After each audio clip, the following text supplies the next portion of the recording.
ദൈവത്തിൻ്റെ അതിപരിശുദ്ധമായ നാമം വാഴ്ത്തപ്പെടുമാറാകട്ടെ. To reach the unreached Eden TV ഒരുക്കുന്ന സെവൻത് ഡേ അഡ്വെന്റിസ്റ്റ് സഭയുടെ സീനിയർ ശ്യാമ സ്കൂൾ പാഠത്തിലേക്ക് ദൈവമക്കളെ എല്ലാവരെയും ഒരിക്കൽ കൂടി സ്വാഗതം ചെയ്യുന്നു. നാം ഈ ഒരു ക്വാർട്ടർ മുഴുവനും പ്രവചനങ്ങൾ എങ്ങനെ പഠിക്കാം എന്ന വിഷയമാണ് നാം പഠിച്ചുകൊണ്ടിരിക്കുന്നത്. അതിലുപയോഗിക്കുന്ന സാദൃശ്യങ്ങൾ, പ്രതീകങ്ങൾ, സൂചകങ്ങൾ ഒക്കെ എന്തിനെ സൂചിപ്പിക്കുന്നുവെന്നൊക്കെ നാം ഈ ഒരു ക്വാർട്ടർ മുഴുവൻ പഠിക്കുകയാണ്. നാം കഴിഞ്ഞ ആഴ്ച സങ്കീർത്തനങ്ങൾ എന്ന വിഷയം പഠിക്കുകയുണ്ടായി. അതിൽ ഒന്നാമത്തെ ഭാഗം നാം കഴിഞ്ഞ ആഴ്ച ചർച്ചയുണ്ടായി. ഇന്നത്തെ ആഴ്ചയിൽ സങ്കീർത്തനങ്ങൾ രണ്ടാമത്തെ ഭാഗം നാം ഇന്ന് പഠിക്കുകയാണ്. നമുക്കെല്ലാവർക്കും അറിയാം, സങ്കീർത്തനങ്ങൾ ഗീതങ്ങളാണ്, പാട്ടുകളാണ്. നാം പറയുമ്പോൾ ദൈവത്തിൻ്റെ പാട്ടുപുസ്തകമായിട്ട് സങ്കീർത്തനങ്ങളെ നാം കാണുന്നു. ദൈവത്തെ പ്രകീർത്തിക്കുന്ന പാട്ടുപുസ്തകമായിട്ട് സങ്കീർത്തനങ്ങൾ നാം കാണുന്നു. സങ്കീർത്തനങ്ങൾ പൊതുവെ ദൈവമക്കളുടെ അനുഭവങ്ങളാണ്, അല്ലേ? അവരുടെ വികാരങ്ങൾ പ്രകടിപ്പിക്കുന്ന നന്ദി അർപ്പണം, സ്തോത്ര അർപ്പണം, കഷ്ടതകൾ, നിരാശകൾ ജീവിതത്തിൽ കടന്നു വന്നപ്പോൾ ദൈവവുമായിട്ടുള്ള ബന്ധത്തിൽ അവരുടെ വേദനകൾ പങ്കുവയ്ക്കുന്ന ഗീതങ്ങളാണ് സങ്കീർത്തനങ്ങൾ. 150 സങ്കീർത്തനങ്ങളും ദൈവത്തെ പ്രകീർത്തിക്കുന്ന, അവരുടെ മനുഷ്യൻ്റെ വികാരങ്ങളെ പ്രകടിപ്പിക്കുന്ന ഓരോ ഗീതങ്ങളാണ്. പൊതുവെ പറഞ്ഞാൽ അത് ദൈവത്തിൻ്റെ പാട്ടുപുസ്തകമാണ് സങ്കീർത്തനങ്ങൾ. ഇന്ന് നാം അതിൻ്റെ രണ്ടാമത്തെ ഭാഗം പഠിക്കുന്നു. ഒൻപതാമത്തെ പാഠത്തിലെ സങ്കീർത്തനങ്ങൾ നാം രണ്ടാമത്തെ ഭാഗം പഠിക്കുന്നു. മനപ്പാഠവാക്യം സങ്കീർത്തനങ്ങൾ 67 സങ്കീർത്തനം 3-4 വാക്യങ്ങൾ. സങ്കീർത്തനം 67 3-4 വാക്യങ്ങൾ ഇപ്രകാരം പറയുന്നു: ദൈവമേ, ജാതികൾ നിന്നെ സ്തുതിക്കും, സകല ജാതികളും നിന്നെ സ്തുതിക്കും. ജാതികൾ സന്തോഷിച്ച് ഘോഷിച്ചുല്ലസിക്കും. നീ വംശങ്ങളെ നേരോടെ വിധിച്ച് ഭൂമിയിലെ ജാതികളെ ഭരിക്കുന്നുവല്ലോ. സങ്കീർത്തനം 67 3-4 വാക്യങ്ങളിൽ ദാവീദ് മഹാരാജാവ് ഇങ്ങനെ പറയുന്നു, അല്ലെങ്കിൽ ഇങ്ങനെ പാടുന്നു: ദൈവമേ, ജാതികൾ നിന്നെ സ്തുതിക്കും, സകല ജാതികളും നിന്നെ സ്തുതിക്കും. ജാതികൾ സന്തോഷിച്ച് ഘോഷിച്ചുല്ലസിക്കും. കാരണം എന്താണ്? കാരണം നീ വംശങ്ങളെ നേരോടെ വിധിച്ച് ഭൂമിയിലെ സകല ജാതികളെയും ഭരിക്കുന്നുവല്ലോ, അല്ലേ? അപ്പോൾ സകല ജാതികളും ദൈവത്തെ സ്തുതിക്കുന്ന ഒരു കാഴ്ചയാണ് സങ്കീർത്തനം 67 നാം കാണുന്നത്. ഇന്നത്തെ പാഠത്തിൽ നാം സങ്കീർത്തനങ്ങൾ പ്രവചനങ്ങളുമായുള്ള ബന്ധത്തിൽ നാം പഠിക്കുകയാണ്, അല്ലേ? സങ്കീർത്തനങ്ങൾ നാം പ്രവചനത്തിൻ്റെ അടിസ്ഥാനത്തിൽ പഠിക്കുകയാണ്. ഇത് നാം പ്രധാനമായും 46-ാം സങ്കീർത്തനം, 47-ാം സങ്കീർത്തനം, 75-ാം സങ്കീർത്തനം, 67-ാം സങ്കീർത്തനം, ഇതെല്ലാം നാം ഇന്ന് പഠിക്കുകയാണ്. 46-ഉം 47-ഉം 75-ഉം 67-ഉം സങ്കീർത്തനങ്ങൾ പ്രവചനങ്ങളുമായി ഉള്ള ബന്ധത്തെക്കുറിച്ച് നാം പഠിക്കുന്നു. ഇന്ന് നാം പഠിക്കുന്ന സങ്കീർത്തനങ്ങളിൽ കർത്താവിൻ്റെ രണ്ടാം വരവിന് മുമ്പുള്ള നിമിഷങ്ങൾ മുതൽ സഹസ്രാബ്ദ വാഴ്ചയ്ക്ക് ശേഷം പാപത്തിൻ്റെ നാശത്തെക്കുറിച്ച്, ഒടുവിൽ പാപത്തിൻ്റെ കംപ്ലീറ്റ് നാശത്തെക്കുറിച്ചൊക്കെ സങ്കീർത്തനങ്ങളിൽ പ്രതിപാദിക്കുന്നുവെന്ന് നാം ഈ ആഴ്ചയിൽ പഠിക്കുകയാണ്, അല്ലേ? വെളിപാട് പ്രവചനത്തിൽ പറയുന്നതായ കർത്താവിൻ്റെ രണ്ടാം വരവിനെക്കുറിച്ചും അതിനു മുമ്പുള്ള നിമിഷങ്ങളെക്കുറിച്ചും ഇനി 1000 ആണ്ട് വാഴ്ചയെക്കുറിച്ചും സഹസ്രാബ്ദ വാഴ്ചയെക്കുറിച്ചും പിന്നെ 1000 ആണ്ട് വാഴ്ചയ്ക്ക് ശേഷം പാപത്തിൻ്റെ ഉന്മൂല നാശത്തെക്കുറിച്ചും എല്ലാം വെളിപാടിൽ പ്രവചനത്തിൽ എന്താണോ പറഞ്ഞിരിക്കുന്നത് അതെല്ലാം സങ്കീർത്തനങ്ങളിലും പ്രതിപാദിക്കുന്നു എന്ന് നാം പഠിക്കുകയാണ്. അതുകൊണ്ട് ഇതെല്ലാം മനസ്സിൽ വെച്ചുകൊണ്ട് അന്ത്യകാലത്ത് നമ്മുടെ ദൗത്യം എന്താണ് എന്ന് ഈ ആഴ്ചയിൽ പഠിക്കും, അല്ലേ? ഈ പ്രവചനങ്ങളെല്ലാം കർത്താവിൻ്റെ രണ്ടാം വരവും അതിന് തൊട്ടു മുമ്പ് നടക്കുന്ന നിമിഷങ്ങൾ, സഹസ്രാബ്ദ വാഴ്ച, അതിന് ശേഷം നടക്കുന്നതായ പാപത്തിൻ്റെ ഉന്മൂല നാശം, ഇതൊക്കെ മനസ്സിൽ വെച്ചുകൊണ്ട് അന്ത്യകാലത്ത് ജീവിക്കുന്ന നമ്മുടെ ദൗത്യം എന്താണെന്ന് ഈ ആഴ്ചത്തെ പാഠത്തിൽ പഠിക്കും. ഈ മനോഹരമായ പാഠത്തിലേക്ക് എല്ലാ ദൈവമക്കളെയും സ്നേഹത്തോടെ സ്വാഗതം ചെയ്യുന്നു. ഞായറാഴ്ചത്തെ ഭാഗത്തേക്ക് വരാം. ഞായറാഴ്ച പഠിക്കുന്ന ഹെഡിങ് കഷ്ടങ്ങളിൽ അവൻ ഏറ്റവും അടുത്ത തുണ. ഞായറാഴ്ച പഠിക്കുന്ന ഹെഡിങ് കഷ്ടങ്ങളിൽ അവൻ ഏറ്റവും അടുത്ത തുണ. ഞായറാഴ്ച പഠിക്കുന്നത് സങ്കീർത്തനം 46 സങ്കീർത്തനങ്ങൾ 46 കോരഹ് പുത്രന്മാരുടെ സങ്കീർത്തനമാണ് നാം ഞായറാഴ്ചത്തെ പാഠത്തിൽ പഠിക്കുന്നത്. ഈ ഞായറാഴ്ച പഠിക്കുന്ന ഈ സങ്കീർത്തനം വെളിപാട് പ്രവചനവുമായി ബന്ധപ്പെട്ട് 6-ാം അധ്യായം 14-ാം വാക്യത്തിൽ പറയുന്ന വചനവുമായും കൂടാതെ 2 പത്രോസ് 3:11 പറയുന്ന വചനവുമായി എങ്ങനെ ബന്ധപ്പെട്ടിരിക്കുന്നുവെന്ന് ഞായറാഴ്ചത്തെ പാഠത്തിൽ പഠിക്കും. ഇപ്പോൾ ഞായറാഴ്ച പഠിക്കുന്ന പ്രധാന വിഷയമെന്ന് പറയുന്നത് സങ്കീർത്തനം 46 എങ്ങനെയാണ് വെളിപാട് പ്രവചനം 6:14 പറയുന്നത്. വെളിപാട് പ്രവചനം 6:14 പറയുന്നത് പുസ്തക ചുരുൾ ചുരുട്ടും പോലെ ആകാശം മാറിപ്പോയി, എല്ലാ മലയും ദ്വീപും സ്വസ്ഥാനത്ത് നിന്ന് ഇളകിപ്പോകും എന്ന് വെളിപാട് പ്രവചനം 6:14 പറയുന്നു. വെളിപാട് പ്രവചനം 6:14 പറയുന്നത് പുസ്തകം ചുരുൾ ചുരുട്ടും പോലെ ആകാശം മാറിപ്പോയി, എല്ലാ മലയും ദ്വീപും സ്വസ്ഥാനത്ത് നിന്ന് ഇളകിപ്പോകും. വീണ്ടും 2 പത്രോസ് 3:11 പറയുന്നത് 2 പത്രോസ് 3:11 പറയുന്നത് കർത്താവിൻ്റെ ദിവസമോ കള്ളനെ പോലെ വരും, അന്ന് ആകാശം കൊടും മുഴക്കത്തോടെ ഒഴിഞ്ഞു പോകും, മൂലപദാർത്ഥങ്ങൾ കത്തിയെരിയുകയും ചെയ്യും.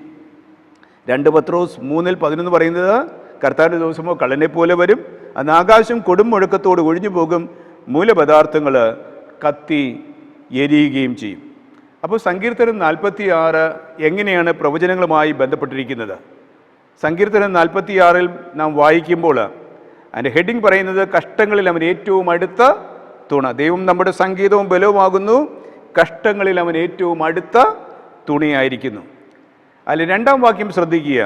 അതുകൊണ്ട് ഭൂമി മാറിപ്പോയാലും പർവ്വതങ്ങൾ കുലുങ്ങി സമുദ്രമധ്യേ വീണാലും അതിലെ വെള്ളം എരച്ചു കലങ്ങിയാലും അതിലെ കോപം കൊണ്ട് പർവ്വതങ്ങൾ കുലുങ്ങിയാലും നാം ഭയപ്പെടുകയില്ല. അല്ലേ? അപ്പോൾ ഈ 2-ാം വാക്യത്തിൽ പറയുന്നതെല്ലാം വെളിപാട് പ്രവചനത്തിൽ പറയുന്നതാണ്. അല്ലേ? ആകാശം മാറിപ്പോകും, അല്ലേ? ഭൂമി മാറിപ്പോകും, പർവ്വതങ്ങൾ കുലുങ്ങി സമുദ്രമധ്യേ വീഴും, വെള്ളം എരച്ചു കലങ്ങും. ഇതെല്ലാം വെളിപാട് പ്രവചനത്തിൽ പറയുന്ന കാര്യങ്ങളാണ്. അല്ലേ? വെളിപാട് പ്രവചനത്തിൽ പറയുന്ന കാര്യങ്ങളെല്ലാം സങ്കീർത്തനത്തിലും പറയുന്നു. സങ്കീർത്തനത്തിൽ പറയുന്ന ഭൂമി മാറിപ്പോകും, പർവ്വതങ്ങൾ കുലുങ്ങി സമുദ്രമധ്യേ വീഴും, അതിലെ വെള്ളം എരച്ചു കലങ്ങും, അതിലെ കോപം കൊണ്ട് പർവ്വതങ്ങൾ കുലുങ്ങിയാലും നാം ഭയപ്പെടുകയില്ല. വീണ്ടും സങ്കീർത്തനം 46:6 പറയുന്നത് ജാതികൾ ക്രുതിച്ചു, രാജ്യങ്ങൾ കുലുങ്ങി, അവൻ തൻ്റെ ശബ്ദം കേൾപ്പിച്ചു, ഭൂമി ഉരുകിപ്പോയി. അല്ലേ? ഇതെല്ലാം വെളിപാട് പ്രവചനത്തിൽ പറയുന്നതാണ്. അന്ത്യകാലത്ത് നടക്കുന്നതായ ജാതി ജാതിയോടും രാഷ്ട്രം രാഷ്ട്രത്തോടും എതിർക്കുന്ന ഒരു അനുഭവം ഇവിടെ സങ്കീർത്തനത്തിൽ പറയുന്നു. വീണ്ടും പറയുന്നത് സൈന്യങ്ങളുടെ യഹോവ നമ്മോട് കൂടെയുണ്ട്, യാക്കോബിൻ്റെ ദൈവം നമ്മുടെ ദുർഗമാകുന്നു. അല്ലേ? സങ്കീർത്തനം 46 ദുരിതങ്ങളിലും നമുക്ക് പ്രത്യാശയുണ്ടെന്നാണ് ആ സങ്കീർത്തനത്തിൽ പറയുന്നത്. എത്ര ദുരിതങ്ങൾ വന്നാലും അതിലും നമുക്കൊരു പ്രത്യാശയുണ്ട്. അല്ലേ? അതാണ് ഹെഡിങ് പറയുന്നത്, കഷ്ടങ്ങളിൽ അവൻ ഏറ്റവും അടുത്ത തുണ. സങ്കീർത്തനത്തിൽ പറയുന്നത് കഷ്ടങ്ങളിൽ അവൻ ഏറ്റവും അടുത്ത തുണ. ദുരിതങ്ങൾ ജീവിതത്തിൽ കടന്നു വന്നാൽ പോലും അതിൽ പോലും പ്രത്യാശയുണ്ട്. കാരണം പറയുന്നത് സൈന്യങ്ങളുടെ യഹോവ നമ്മോട് കൂടെയുണ്ട്, കാരണം യാക്കോബിൻ്റെ ദൈവം നമ്മുടെ ദുർഗമാകുന്നു. അതുകൊണ്ട് 10-ാം വാക്യം പറയുന്നു, മിണ്ടാതിരുന്ന് ഞാൻ ദൈവമെന്നറിഞ്ഞുകൊള്ളുവീൻ, ഞാൻ ജാതികളുടെ ഇടയിൽ ഉന്നതനാകും, ഞാൻ ഭൂമിയിൽ ഉന്നതനാകും. അപ്പോൾ ദൈവത്തിൻ്റെ പ്രവൃത്തിയെ നോക്കുവീൻ. അല്ലേ? സങ്കീർത്തനം 46 പറയുകയാണ്, വരുവീൻ യഹോവയുടെ പ്രവൃത്തികളെ നോക്കുവീൻ, അവൻ ഭൂമിയിൽ എത്ര ശൂന്യത വരുത്തിയിരിക്കുന്നു. അതുകൊണ്ട് മിണ്ടാതിരുന്ന് ഞാൻ ദൈവമെന്ന് അറിഞ്ഞുകൊള്ളുവീൻ. അല്ലേ? അപ്പോൾ ഈ സങ്കീർത്തനം 46 ഭൂമിയിൽ എന്തൊക്കെ സംഭവിക്കുമെന്ന് പറയുന്നു, ദൈവം നമുക്ക് വേണ്ടി എന്ത് ചെയ്യുമെന്ന് പറയുന്നു, ഞാനിനി എന്ത് ചെയ്യണമെന്നും അതിൽ പറയുന്നു. അല്ലേ? അപ്പോൾ 46-ാം സങ്കീർത്തനത്തിൽ പറയുന്നത് ഭൂമിയിൽ എന്തൊക്കെ സംഭവിക്കും. അല്ലേ? ഭൂമിയിൽ എന്തൊക്കെയാണ് സംഭവിക്കുന്നത്? ഭൂമി മാറിപ്പോകും, പർവ്വതങ്ങൾ കുലുങ്ങും, വെള്ളം എരച്ചു കലങ്ങും, പർവ്വതങ്ങൾ കുലുങ്ങി വീഴും എന്നൊക്കെ പറയുന്നു. അല്ലേ? അതാണ് ഭൂമിയിൽ സംഭവിക്കുന്നത്. ദൈവം എന്താണ് ചെയ്യുന്നത്? അതും 46-ാം സങ്കീർത്തനത്തിൽ പറയും. ദൈവം എന്തൊക്കെയാണ് ചെയ്യുന്നത്? നമ്മെ സംരക്ഷിക്കും. അല്ലേ? കഷ്ടങ്ങളിൽ അവൻ ഏറ്റവും അടുത്ത തുണയായി നമ്മെ സന്തോഷിപ്പിക്കും. ഇനി ഭൂമിയെ നമ്മുടെ കർത്താവ് ഉരുക്കും, കാരണം ദൈവം നമ്മുടെ സങ്കേതമായി പ്രവർത്തിക്കും. അവൻ യുദ്ധങ്ങൾക്ക് അറുതി വരുത്തുന്നു, അല്ലേ? സങ്കീർത്തനത്തിൽ അത് പറയുന്നുണ്ട്, അല്ലേ? അവൻ യുദ്ധങ്ങളെ നിർത്തൽ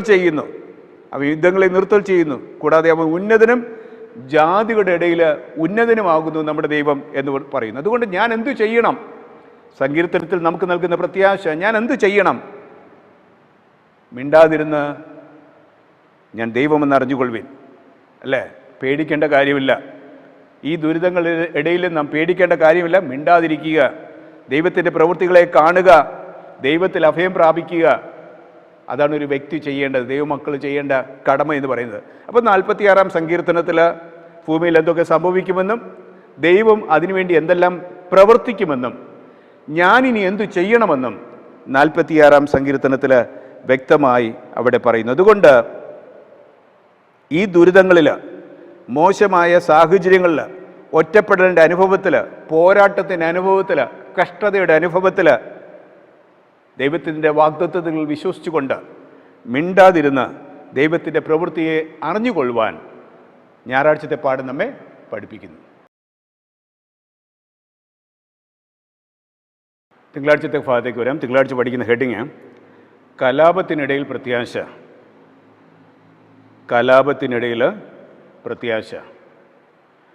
ഞായറാഴ്ചത്തെ ഭാഗത്ത് നാം പഠിച്ച സങ്കീർത്തനം 46-ൻ്റെ തുടർച്ച തന്നെയാണ് തിങ്കളാഴ്ചത്തെ ഭാഗവും, അല്ലേ? ഞായറാഴ്ച പഠിച്ച സങ്കീർത്തനം 46-ൻ്റെ തുടർച്ചയാണ് തിങ്കളാഴ്ചത്തെ ഭാഗം. ഞായറാഴ്ച പഠിച്ചതിൽ നമ്മുടെ ദൈവം കഷ്ടങ്ങളിൽ ഏറ്റവും അടുത്ത തുണ. പർവ്വതങ്ങൾ മാറിപ്പോയാലും, ഭൂമി മാറിപ്പോയാലും, വെള്ളം എരച്ചു കലങ്ങിയാലും, ജീവിതത്തിൽ എന്തൊക്കെ പ്രശ്നങ്ങൾ ജീവിതത്തിൽ കടന്നു വന്നാലും യാക്കോബിൻ്റെ ദൈവം നമ്മുടെ ദുർഗമാകുന്നു. അതുകൊണ്ട് മിണ്ടാതിരുന്ന് ഞാൻ ദൈവമെന്ന് അറിഞ്ഞുകൊള്ളുവീൻ. കാരണം നമ്മുടെ ദൈവം ഭൂമിയിൽ ഉന്നതനാകുന്നു, ജാതികളുടെ ഇടയിൽ ഉന്നതനാകുന്നു. അതുകൊണ്ട് മിണ്ടാതിരുന്ന് ദൈവത്തിൻ്റെ പ്രവൃത്തികളെ തിരിച്ചറിവീൻ എന്നാണ് 46-ാം സങ്കീർത്തനം നമ്മെ പഠിപ്പിക്കുന്നത്. അതുകൊണ്ട് തിങ്കളാഴ്ചത്തെ പാഠത്തിൽ പറയുന്നത്, ജീവിതത്തിൽ എന്തൊക്കെ കലാപങ്ങളുണ്ടായാലും, കലാപം എന്ന് പറയുമ്പോൾ യുദ്ധങ്ങൾ, അല്ലേ? പ്രശ്നങ്ങൾ, പ്രതിസന്ധികൾ, എന്തൊക്കെ കലാപങ്ങൾ ജീവിതത്തിൻ്റെ ഇടയിൽ ഉണ്ടായാലും അതിലൊരു പ്രത്യാശ നമുക്കുണ്ട് എന്നിവിടെ പറയുന്നു. ദൈവമക്കൾക്ക് കലാപങ്ങൾ കടന്നു വന്നാലും അതിലും എന്തുണ്ട്?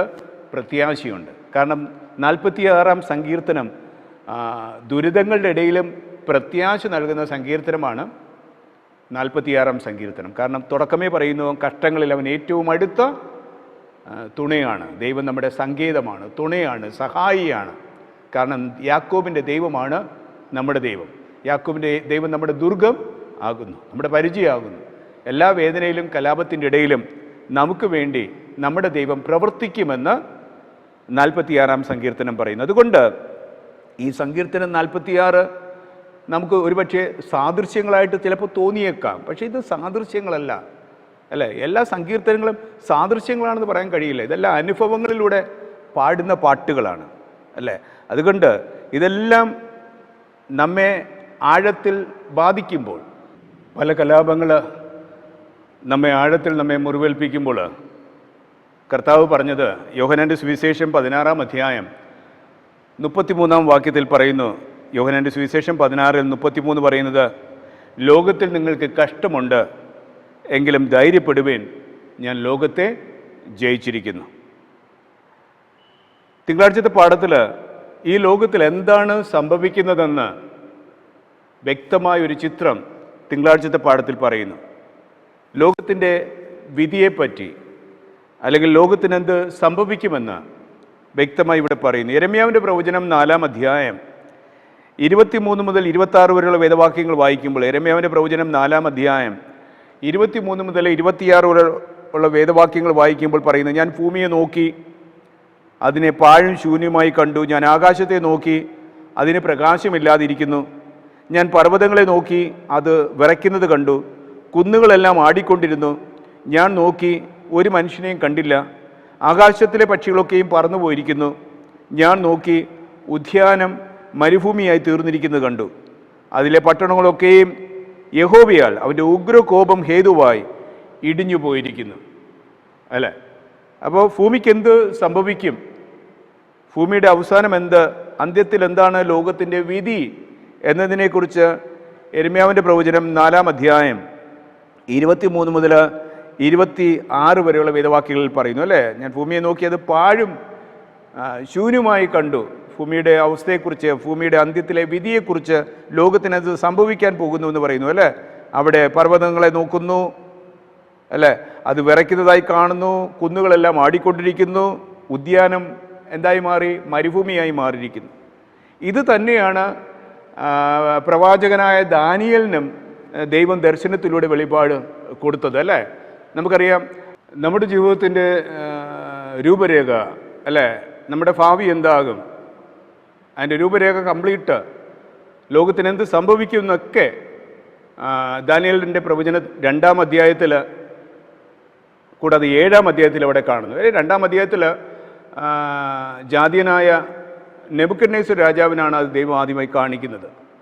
വീണ്ടും 7-ാം അധ്യായം എത്തുമ്പോൾ എബ്രായ ബാലനായ പ്രവാചകനായ ദാനിയേലിന് ലോകത്തിന് എന്ത് സംഭവിക്കും, ലോകത്തിൻ്റെ ഗതി എന്താകുമെന്ന് ദാനിയേലിൻ്റെ പ്രവചനം 7-ാം അധ്യായത്തിൽ വ്യക്തമായിട്ട് ദാനിയേൽ അവിടെ പറയുന്നു. അവിടെ ആകാശത്തിൻ്റെ 4 കാറ്റിൽ നിന്നും മഹാസമുദ്രത്തിന് നേരെ അടിക്കുന്നത് കണ്ടു.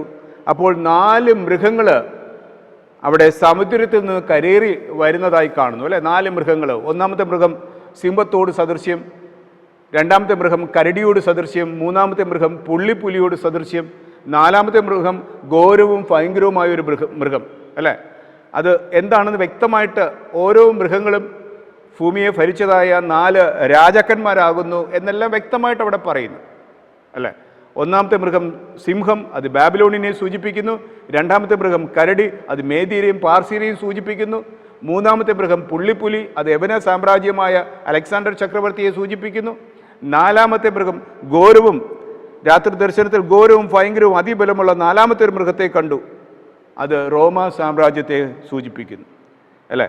ഇനി അതിനിടയിൽ നിന്ന് അല്ലേ, ഞാൻ ആ മൃഗത്തെ നോക്കിക്കൊണ്ടിരിക്കുമ്പോൾ ആ മൃഗത്തിൻ്റെ ഇടയിൽ നിന്ന് ഒരു ചെറിയ കൊമ്പ് മുളച്ചു വരുന്നു എന്നിവിടെ പറയുന്നു അല്ലേ. ഒരു ചെറിയ കൊമ്പ് മുളച്ചു വരുന്നു എന്നിവിടെ പറയുന്നു. ആ ചെറിയ കൊമ്പിൻ്റെ പ്രവർത്തനങ്ങളെല്ലാം 7-ാം അധ്യായത്തിൽ തന്നെ വ്യക്തമായിട്ട് അവിടെ പറയുന്നു അല്ലേ. ആ ചെറിയ കൊമ്പ് ചെയ്യുന്ന പ്രവർത്തനങ്ങൾ ദാനിയേലിൻ്റെ പ്രവചനം 7-ാം അധ്യായം 25-26 വാക്യങ്ങളിൽ പറയുന്നു. അവിടെ പറയുന്ന, അവൻ അത്യുന്നതന് വിരോധമായി വമ്പ് പറയും, അത്യുന്നതനായവൻ്റെ വിശുദ്ധന്മാരെ ഒടുക്കിക്കളയും, സമയങ്ങളെയും നിയമങ്ങളെയൊക്കെ മാറ്റും എന്നൊക്കെ പറയുന്നു. കാലവും കാലങ്ങളും കാലാംശവും എല്ലാം ആ ചെറിയ കൊമ്പിൽ ഏൽപ്പിക്കപ്പെടും എന്നിവിടെ പറയുന്നു അല്ലേ. ആരാണ് ആ ചെറിയ കൊമ്പ്? പാപ്പാത്വ ശക്തിയെ അവിടെ സൂചിപ്പിക്കുന്നു അല്ലേ. ആ പാപ്പാത്വ ശക്തിയെയാണ് അവിടെ ചെറിയ കൊമ്പായിട്ട് ദാനിയേലിൻ്റെ പ്രവചനം 7-ാം അധ്യായത്തിൽ അവിടെ കാണുന്നത്. ഇനി ആ പാപ്പാത്വ ശക്തി അല്ലെങ്കിൽ ചെറിയ കൊമ്പിന് എന്ത് സംഭവിക്കുമെന്ന് അവിടെ പറയുന്നു. എന്താണ് 26-ാം വാക്യം പറയുന്നത്? 7-26 പറയുന്നത്, എന്നാൽ ന്യായവിസ്താര സഭ ഇരുന്നു കൊണ്ട് അവൻ്റെ ആധിപത്യം എടുത്തു കളഞ്ഞ് അന്തം വരെ അതിനെ നശിപ്പിച്ച് മുടിക്കും എന്നിവിടെ പറയുന്നു. പിന്നെ എന്താണ് ലോകത്തിന് സംഭവിക്കുന്നത്? 27-ാം വാക്യം പറയുന്നത്, പിന്നെ രാജ്യത്വവും ആധിപത്യവും ആകാശത്തിന് കീഴിലടവുള്ള രാജ്യങ്ങളുടെ മഹത്വവും അത്യുന്നതൻ്റെ വിശുദ്ധന്മാരെ ജനത്തിന് ലഭിക്കും. അവൻ്റെ രാജ്യത്വം നിത്യരാജ്യത്വമാകുന്നു, സകല ആധിപത്യങ്ങളും അവനെ സേവിച്ചനുസരിക്കും. ഇങ്ങനെയാകുന്നു കാര്യത്തിൻ്റെ സമാപ്തി അല്ലേ. ഈ ലോകത്തിൻ്റെ ഗതി എങ്ങനെയായിരിക്കുമെന്ന് വ്യക്തമായിട്ട് ദാനിയേൽ 2-ാം അധ്യായത്തിലും 7-ാം അധ്യായത്തിലും വ്യക്തമായിട്ട് ഈ ലോകത്തിൻ്റെ സമാപ്തിയെക്കുറിച്ച് വ്യക്തമായിട്ട് അവിടെ പറയുന്നു അല്ലേ. അവസാനം ആ ചെറിയ കൊമ്പിനെ നശിപ്പിച്ചതിന് ശേഷം നമ്മുടെ കർത്താവ് എന്നേക്കും നിലനിൽക്കുന്ന നിത്യ രാജ്യത്വം സ്ഥാപിക്കും എന്ന് ഇവിടെ വ്യക്തമായി പറയുന്നു. അതുകൊണ്ട് ഈ ജീവിതത്തിൽ നാം നേരിടുന്ന കലാപങ്ങൾ, പ്രശ്നങ്ങൾ, അതിലൊക്കെയും ദൈവമക്കൾക്ക് ഒരു പ്രത്യാശയുണ്ട്.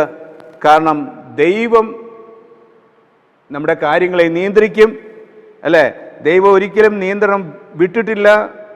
ദൈവം തൻ്റെ വാഗ്ദത്തം നിവർത്തിക്കും.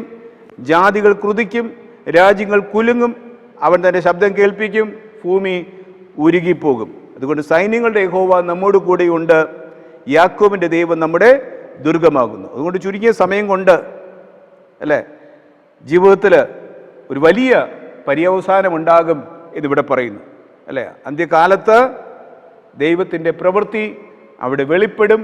അതുകൊണ്ട് മിണ്ടാതിരുന്ന് ഞാൻ ദൈവമെന്ന് അറിഞ്ഞുകൊള്ളുവിൻ. അല്ലേ? ലോകത്തിൻ്റെ ഗതിയെക്കുറിച്ചെല്ലാം മത്തായിയുടെ സുവിശേഷം 24-ാം അധ്യായത്തിൽ വ്യക്തമായി പറയുന്നു, അല്ലേ? മത്തായിയുടെ സുവിശേഷം 24-ാം അധ്യായം 7-8 വാക്യങ്ങൾ പറയുന്നത് ജാതി ജാതിയോടും രാജ്യം രാജ്യത്തോടും എതിർക്കും, ക്ഷാമവും ഭൂകമ്പവും അവിടെ ഉണ്ടാകും, എങ്കിലും ഇതൊക്കെയും ഈറ്റുനോവിൻ്റെ ആരംഭം അത്രേ, അല്ലേ? അതുകൊണ്ട് ഈ കലാപത്തിനിടയിലും ദൈവമക്കൾക്ക് പ്രത്യാശ ശേഷിക്കുന്നു എന്ന്, അതുകൊണ്ട് കുലുങ്ങിപ്പോകേണ്ട കാര്യമില്ല എന്നും, അല്ലേ? ഈ ലോകത്തിൻ്റെ ഗതികളെ ദൈവം നിയന്ത്രിക്കുമെന്നും, ചെറിയ കൊമ്പിൻ്റെ പ്രവൃത്തിയെ ദൈവം എന്നേക്കുമായി അവസാനിപ്പിച്ചുകൊണ്ട് നമ്മുടെ കർത്താവ് നിത്യരാജ്യത്വം ഈ ലോകത്തിൽ സ്ഥാപിക്കുമെന്നും വ്യക്തമായിട്ട് തിങ്കളാഴ്ചത്തെ പാഠം നമ്മെ പഠിപ്പിക്കുന്നു. ചൊവ്വാഴ്ചത്തെ ഭാഗത്തേക്ക് വരാം. ചൊവ്വാഴ്ച പഠിക്കുന്ന ഹെഡിങ് അവൻ്റെ പാദങ്ങൾക്ക് കീഴെ. ചൊവ്വാഴ്ച പഠിക്കുന്ന ഹെഡിങ് അവൻ്റെ പാദങ്ങൾക്ക് കീഴെ. ചൊവ്വാഴ്ച നാം പഠിക്കുന്നത് സങ്കീർത്തനം 47 സങ്കീർത്തനം 47 1 മുതൽ 4 വരെയുള്ള വേദവാക്യങ്ങൾ വായിച്ചിട്ട് നമ്മോട് ചോദിക്കുന്നൊരു ചോദ്യം, ക്രിസ്തുവിൻ്റെ രാജ്യത്തിൽ നമ്മുടെ സ്ഥാനം എവിടെ ആയിരിക്കുമെന്ന് ഈ സങ്കീർത്തനം 47 വായിച്ചിട്ട് സ്വയം ചിന്തിക്കുവാൻ ചൊവ്വാഴ്ചത്തെ പാഠത്തിൽ നമ്മോട് പറയുന്നു. ക്രിസ്തുവിൻ്റെ രാജ്യത്തിൽ നമ്മുടെ സ്ഥാനം എവിടെ ആയിരിക്കുമെന്ന് ഈ വാക്യങ്ങൾ വായിച്ചിട്ട് സ്വയം ചിന്തിക്കുക. 47-ാം സങ്കീർത്തനം പറയുന്നത്, സകല ജാതികളുമായുള്ളവരെ കൈകൊട്ടുവേൻ, ജയഘോഷത്തോടെ ദൈവസന്നിധിയിൽ ആർക്കുവേൻ. അത്യുന്നതനായ യഹോവ ഭയങ്കരൻ, അവൻ സർവ്വഭൂമിക്കും മഹാരാജാവാകുന്നു. അവൻ ജാതികളെ നമ്മുടെ കീഴിലും വംശങ്ങളെ നമ്മുടെ കാൽ കീഴിലുമാക്കുന്നു. അവൻ നമുക്ക് നമ്മുടെ അവകാശത്തെ തിരഞ്ഞെടുത്തു തന്നു, അല്ലേ? 47-ാം സങ്കീർത്തനത്തിൽ 1 മുതൽ 4 വരെയുള്ള വേദവാക്യങ്ങളിൽ പറയുന്നത്, സകല ജാതികളുമായുള്ളവരെ കൈകൊട്ടുവേൻ, ജയഘോഷത്തോടെ ദൈവസന്നിധിയിൽ ആർക്കുവേൻ. അത്യുന്നതനായ യഹോവ, എന്തിനാ ആർക്കേണ്ടത്? എന്തിനാ കൈകൊട്ടേണ്ടത്? അത്യുന്നതനായ യഹോവ ഭയങ്കരൻ, അവൻ സർവ്വഭൂമിക്കും മഹാരാജാവാകുന്നു. ഇനി അവൻ ജാതികളെ നമ്മുടെ കീഴിലും വംശങ്ങളെ നമ്മുടെ കാൽ കീഴിലും ആക്കുന്നു എന്നിവിടെ പറയുന്നു. അതുകൊണ്ട് ചൊവ്വാഴ്ചത്തെ ഭാഗത്ത് നമ്മോട് ചോദിക്കുന്നത്, നമ്മുടെ സ്ഥാനം എവിടെയായിരിക്കും? ക്രിസ്തുവിൻ്റെ രാജ്യത്തിൽ നമ്മുടെ സ്ഥാനം എവിടെയായിരിക്കും, അല്ലേ? ജയഘോഷത്തോടെ ദൈവസന്നിധിയിൽ രാപ്പകൽ വിശ്രമം കൂടാതെ ദൂതന്മാർ ആർക്കും പോലെ ആർക്കുവാനുള്ള ഒരു ഭാഗ്യം ഉണ്ടാകുമോ എന്ന് നമ്മോട് ഇവിടെ സങ്കീർത്തനക്കാരൻ നമ്മോട് ചോദിക്കുകയാണ്, അല്ലേ? ഇവിടെ ചൊവ്വാഴ്ചത്തെ പാഠത്തിൽ പറയുന്നത്, പുരാതന കാലങ്ങളിൽ നാം ഒരു സ്ഥലത്ത് കാലുകുത്തി കഴിഞ്ഞാൽ ആ പ്രദേശം നമ്മുടെ ഉടമസ്ഥ അവകാശത്തിലാകും. ബൈബിൾ പഠിക്കുമ്പോൾ നമുക്കതാ മനസ്സിലാകുന്നത്. ആവർത്തന പുസ്തകവും സംഖ്യാപുസ്തകവും ഒക്കെ അവിടെ അതിനെക്കുറിച്ച് പറയുന്നു. പുരാതന കാലങ്ങളിൽ ഒരു വ്യക്തി ഒരു പ്രദേശത്ത് കാലുകുത്തി കഴിഞ്ഞാൽ ആ പ്രദേശം നമ്മുടെ ഉടമസ്ഥ അവകാശത്തിലാകും. ഇന്നൊക്കെയാണെങ്കിൽ ഒരു സ്ഥലത്ത് ഒരു കൊടി നാട്ടുകയോ, അല്ലേ, അല്ലെങ്കിൽ ഒരു കൊടി ഉയർത്തുകയൊക്കെ ചെയ്തു കഴിഞ്ഞാൽ ആ പ്രദേശം നമ്മുടേതാണെന്ന് നാം ഉറപ്പിക്കുന്നു, അല്ലേ? അതുപോലെ പണ്ട് ഇയ്യോബിൻ്റെ പുസ്തകം നമ്മൾ വായിക്കുമ്പോൾ 1-ാം അധ്യായം 7-ാം വാക്യം വായിക്കുമ്പോൾ, ഇയ്യോബിൻ്റെ പുസ്തകം 1-ാം അധ്യായം 7-ാം വാക്യം വായിക്കുമ്പോൾ, സാത്താൻ ദൈവത്തിൻ്റെ പുത്രന്മാർ നിൽക്കുന്ന സ്വർഗീയ സഭയിൽ ചെല്ലുന്നു. അവിടെ ദൈവം സാത്താനോട് ചോദിക്കുന്നു, നീ എവിടെ നിന്ന് വരുന്നു എന്നിവിടെ ചോദിക്കുന്നു. അപ്പോൾ സാത്താൻ പറയുകയാണ്, ഞാൻ ഭൂമിയിൽ ഊടാടി സഞ്ചരിച്ചിട്ട് വരുന്നു എന്നവിടെ പറയുന്നു, അല്ലേ? എന്താണ് വാക്യത്തിൻ്റെ അർത്ഥം? ആ വാക്യത്തിൻ്റെ അർത്ഥം എന്ന് പറയുന്നത്, ഭൂമി മുഴുവനും അവനിൽ ഏൽപ്പിച്ചിരിക്കുന്നു എന്നതാണ് ആ വാക്കിൻ്റെ അർത്ഥം. ഭൂമിയുടെ ഉടമസ്ഥ അവകാശം, ഭൂമിയുടെ ഉടമസ്ഥൻ അവനാണ് എന്നവിടെ അവൻ പറയുകയാണ്. കാരണം അവൻ ഒരു വമ്പ് ആണ് അവിടെ സംസാരിക്കുന്നത്. ഭൂമി മുഴുവനും ഞാൻ ഊടാടി സഞ്ചരിച്ചിട്ട് വരുന്നു. അപ്പോൾ ഭൂമി മൊത്തവും അവൻ്റെ സ്വന്തമാണെന്ന് അവനൊരു വമ്പ് പറയുന്ന രീതിയിൽ സാത്താൻ അവിടെ പറയുന്നു, അല്ലേ? അപ്പോൾ സാത്താൻ യഥാർത്ഥത്തിൽ അവിടെ ഉടമസ്ഥ അവകാശം പ്രഖ്യാപിക്കുകയായിരുന്നു, അല്ലേ? ഏതേൻ തോട്ടത്തിലും അത് തന്നെയാണ് കാണുന്നത്, അല്ലേ? അവിടെ ആദ്യ മാതാപിതാക്കളോട് പറയുന്നത്, നീ ആ പഴം തിന്നു കഴിഞ്ഞാൽ നീ ദൈവത്തെ പോലെയാകും, അല്ലേ? ഇതെല്ലാം നിനക്ക് നൽകും എന്നവിടെ സാത്താൻ ഉൽപ്പത്തിയിൽ തന്നെ അവിടെ കള്ളം പറയുന്നു. അപ്പം ഇവിടെ ഒരു കാൽപാദം ഒരു പ്രദേശത്ത് നാം ചവിട്ടിക്കഴിഞ്ഞാൽ ആ പ്രദേശം മുഴുവൻ ആ വ്യക്തിയുടെ ഉടമസ്ഥ അവകാശത്തിലാണ് എന്നാണ് നമ്മൾ പഠിച്ചിട്ടുള്ളത്. ഇവിടെ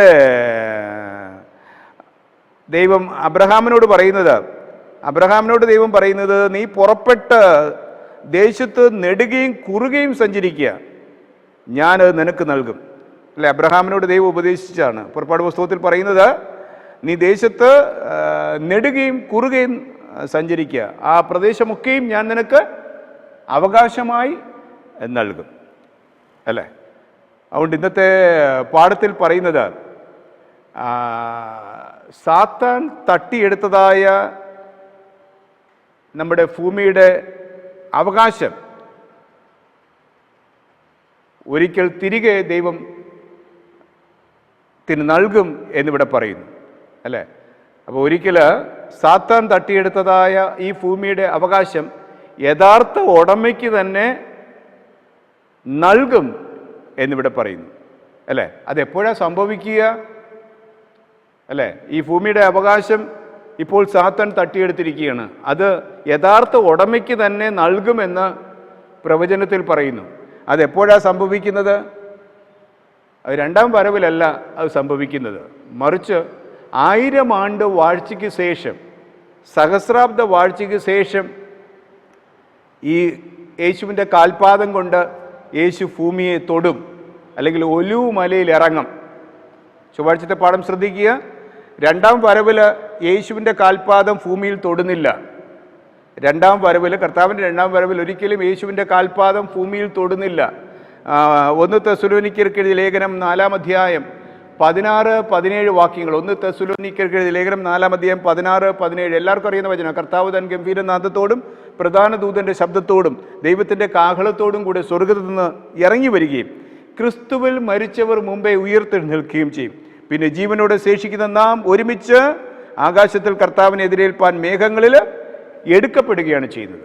അപ്പോൾ കർത്താവിൻ്റെ കാൽസ്പർശം അല്ലെങ്കിൽ പാദസ്പർശം ഒരിക്കലും കർത്താവിൻ്റെ രണ്ടാം വരവിൽ ഭൂമിയിൽ തൊടുന്നില്ല. ജീവനോടിരിക്കുന്നവരും മരിച്ചവരും ഉയർത്തെഴുന്നേൽക്കുകയും ജീവനോടിരിക്കുന്നവർ രൂപാന്തരപ്പെട്ട് മേഘങ്ങളിൽ എടുക്കപ്പെടുകയാണ് ചെയ്യുന്നത്. പക്ഷേ 1000 ആണ്ട് വാഴ്ചയ്ക്ക് ശേഷം, സഹസ്രാബ്ദ വാഴ്ചയ്ക്ക് ശേഷം കർത്താവിൻ്റെ പാദങ്ങൾ ഭൂമിയിൽ പതിക്കും. കർത്താവിൻ്റെ പാദങ്ങൾ ഒലിവ് മലയിൽ പതിക്കും. അതിനെക്കുറിച്ച് സെക്രിയാവിൻ്റെ പ്രവചനം 14-ാം അധ്യായം 4-5 വാക്യങ്ങളിൽ പറയുന്നു. സെക്രിയാവിൻ്റെ പ്രവചനം 14-ാം അധ്യായം 4-5 വാക്യങ്ങളിൽ പറയുന്നു, അന്നാളിൽ അവൻ്റെ കാൽ യെരുശലേമിനെതിരെയുള്ള കിഴക്കുള്ള ഒലിവ് മലയിൽ നിൽക്കും. ഒലിവ് മല കിഴക്ക് പടിഞ്ഞാറായി നടുവെ പിളർന്നു പോകും. ഏറ്റവും വലിയൊരു താഴ്വര ഉളവായി വരും.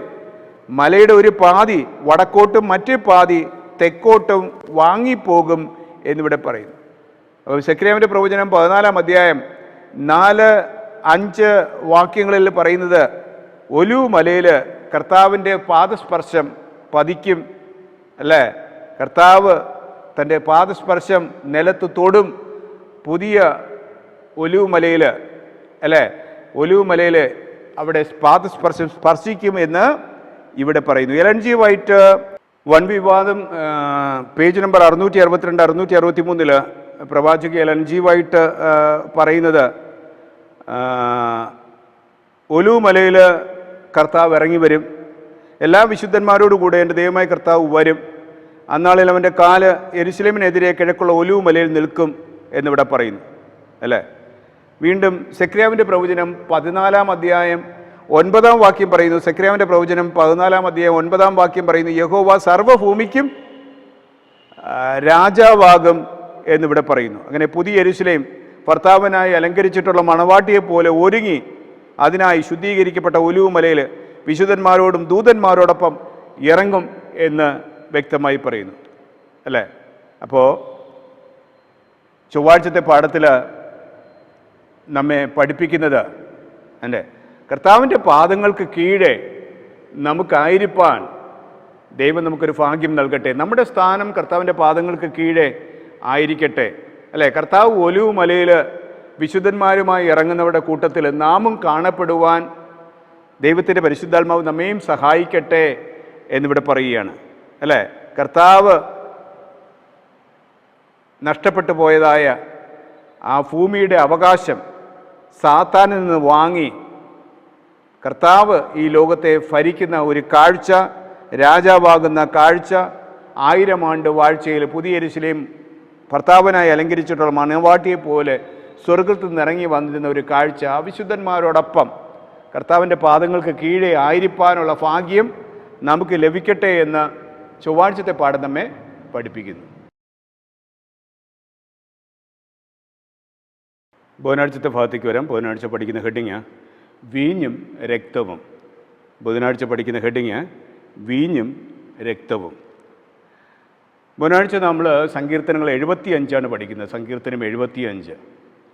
സങ്കീർത്തനം 75 വെളിപാട് പ്രവചനത്തിലെ 3-ാം ദൂതൻ്റെ ദൂതുമായി വളരെയധികം സാമ്യമുണ്ട്.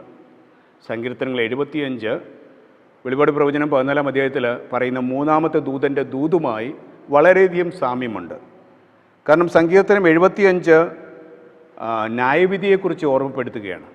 സങ്കീർത്തനം 75 എന്ന ഗീതം ന്യായവിധിയെക്കുറിച്ച് നമ്മോട് ഓർമ്മപ്പെടുത്തുകയാണ്.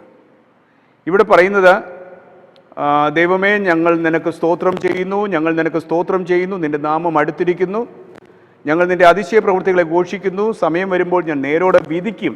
അല്ലേ? 2-ാം വാക്യം പറയുന്നു, സമയം വരുമ്പോൾ ഞാൻ നേരോടെ വിധിക്കും. ന്യായവിധിയെക്കുറിച്ച് പറയുകയാണ്. ഭൂമിയും അതിലെ സകല നിവാസികളും ഉരുകിപ്പോകുമ്പോൾ ഞാൻ അതിൻ്റെ തൂണുകളെ ഉറപ്പിക്കുന്നു. വീണ്ടും പറയുന്നു, ജനത്തോട് പറയുന്നു, ഡംഭം കാട്ടിരുന്ന ദമ്പികളോടും കൊമ്പ് ഉയർത്തരുന്ന ദുഷ്ടന്മാരോടും ഞാൻ പറയുന്നു, നിങ്ങളുടെ കൊമ്പ് മേലോട്ട് ഉയർത്തരുത്, ശാഠ്യത്തോടെ സംസാരിക്കരുത്. അല്ലേ?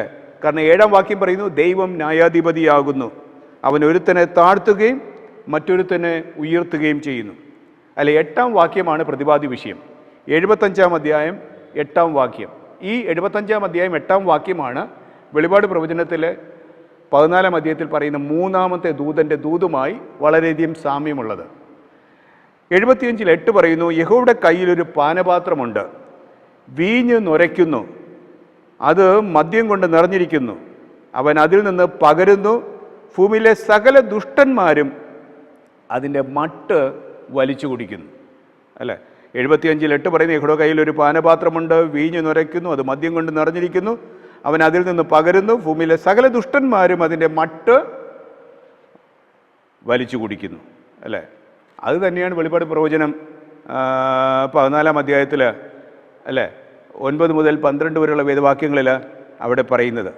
അല്ലേ? 3-ാമത്തെ ദൂതൻ്റെ ദൂത് അത് തന്നെയാണ് അവിടെ പറയുന്നത്. അവിടെ പറയുന്നത്, ദൈവകോപത്തിൻ്റെ പാത്രത്തിൽ കലർപ്പില്ലാതെ പകർന്നിരിക്കുന്ന ദൈവക്രോധ മദ്യം കുടിക്കേണ്ടി വരും. അല്ലേ? അപ്പോൾ ഇവിടെ 75-ാം സങ്കീർത്തനത്തിലെ 8-ാം വാക്യവും വെളിപാട് പ്രവചനം 14-ാം അധ്യായം 9 മുതൽ 12 വരെ പറയുന്ന 3-ാമത്തെ ദൂതൻ്റെ ദൂതുമായി വളരെയധികം സാമ്യമുള്ളതായിട്ട് അവിടെ കാണുവാൻ കഴിയുന്നു. കൂടാതെ മത്തായിയുടെ സുവിശേഷം 26-ാം അധ്യായം എടുക്കുമ്പോൾ, മത്തായിയുടെ സുവിശേഷം 26-ാം അധ്യായം എടുക്കുമ്പോൾ 26 മുതൽ 29 വരെയുള്ള വേദവാക്യങ്ങൾ, മത്തായിയുടെ സുവിശേഷം 26-ാം അധ്യായം 26 മുതൽ 29 വരെയുള്ള വേദവാക്യങ്ങൾ പറയുന്നത്, അവർ ഭക്ഷിക്കുമ്പോൾ യേശു അപ്പം എടുത്ത് വാഴ്ത്തി നുറുക്കി ശിഷ്യന്മാർക്ക് കൊടുത്തു, വാങ്ങി ഭക്ഷിപ്പീൻ, ഇതെൻ്റെ ശരീരമെന്ന് പറഞ്ഞു.